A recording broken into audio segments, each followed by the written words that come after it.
উনি as a human being হিসাবে খুবই বিনয়ী একজন মানুষ। আসলে উনি ওনার স্ট্রেংথের জায়গা থেকে কখনো সরেন না, এই কারণে উনি এত সাকসেসফুল। প্লেয়ারদেরকে তারা আগলে রাখবে, এটাই বোর্ডের কাজ। আসলে এজেন্টের সাথে কথা বলে বা দেশে যারা আছে তাদের সাথে কথা বলে আমরা নাম দিব বা নাম দিব না।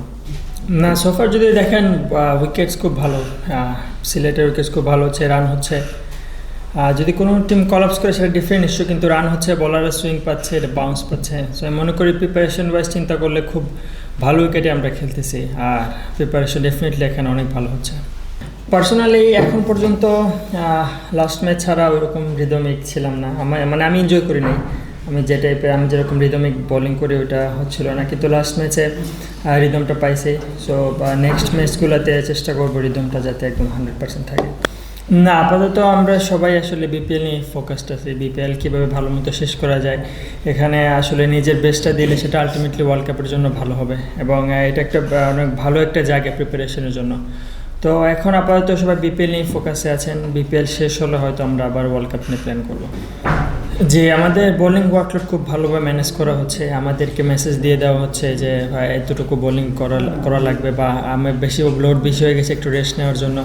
পাশাপাশি ট্রেনার খুব ভালো মনিটর করছেন, উনি আমাদেরকে প্রোগ্রাম পাঠিয়ে দিচ্ছেন, এবং উনি নিজেও জিমে উপস্থিত থাকতেছেন এবং বলতেছেন কারো দরকার হলে চলে আসতে। আর শন আমাকে গত পরশু দিনও কল করছিল, সে খোঁজখবর নিচ্ছে, এবং সে আমাকে খোঁজখবর নিচ্ছে। সে ওয়ার্ল্ড কাপে অবশ্যই প্রত্যেকটা দেশে বেস্ট টিমটাই যায়, এবং ওই রকম যদি কম্পিটিশনের কথা চিন্তা করেন তাহলে আমাদের এখানে আসলে ওই রকম কম্পিটিশন কয়েকটা টিমই দিতে পারছে যারা কনসিস্টেন্স। তাছাড়া 6টা টিম ওই রকম কনসিস্টেন্স না, যেটা বাস্তব সত্য কথা। সো 2-3টা টিম আছে যাদের সাথে খুব ভালো কম্পিটিশন হচ্ছে। আমি মনে করছি যে ওইখান থেকে আমরা প্রিপারেশনটা ভালোভাবে নিতে পারবো। ফিজ ভাই একদম উনি তো শুরু থেকেই ভালো বোলিং করে আসতেছেন, ন্যাশনাল টিমে ফ্র্যাঞ্চাইজি ক্রিকেটও ভালো বোলিং করতেছেন। উনি ওনার স্ট্রেংথের জায়গা থেকে কখনো সরেন না, এই কারণে উনি এত সাকসেসফুল। সো এটা আমরা খুবই এনজয় করি, এবং ওনার থেকে শেখার আসলে অনেক কিছু আছে, এবং উনি আমাদেরকে শেখায়, উনি অনেক টিপস দেয় বলারদেরকে, যেটা আমাদেরকে খুব হেল্প করে। আর বোর্ডে যে বিষয়টা, অবশ্যই বোর্ড তো এই কাজই করবে, প্লেয়ারদেরকে তারা আগলে রাখবে, এটাই বোর্ডের কাজ আসলে। সো এখানে বোর্ড অবশ্যই তাকে সাপোর্ট করবে, এবং সাপোর্ট করেছে, যেটা খুবই অ্যাপ্রিসিয়েটেবল, এবং এটাই বোর্ডের কাজ। আর বাদবাকি যেটা প্ল্যানিংয়ে যদি বলি, যে শ্রীলঙ্কা এবং ইন্ডিয়া উইকেটের মধ্যে খুব একটা ডিফারেন্স না, শুধু প্রেমাদাসা পড়ে। বাদবাকি শ্রীলঙ্কার যে ভেন্যু আছে ওইগুলো একদম ফ্ল্যাট ট্র্যাক। সো আমি মনে করছি না যে খুব একটা সমস্যা হবে প্ল্যানিংয়ে।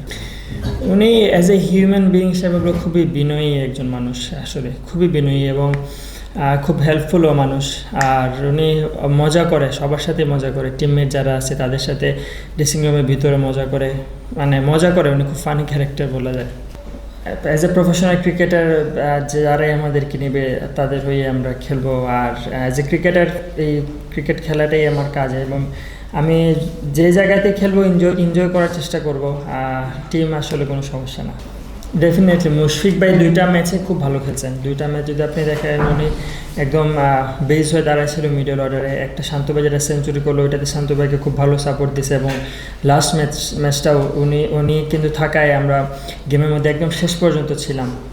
একটা মোমেন্ট চলে আসছিলো 50-50, কিন্তু মুশফিক থাকা সেটা খুব ইজিলি আমরা কামব্যাক করে চলে আসতে পারছি। সো এক্সপিরিয়েন্স অবশ্যই এখানে আসলে কামস টু দ্য প্লে। এখানে খুব ওনাদের এক্সপিরিয়েন্স আসলে এখানে কাজে লাগতেছে, এবং প্রত্যেকটা টিমেরই এক্সপিরিয়েন্স অবশ্যই দরকার আছে। না, কখনোই আলাপ করে না, হ্যাঁ সে উড়াই দেয়, এবং এগুলা নিয়ে উনি কখনো আলাপ করতে দেখি নাই আসলে ওনাকে।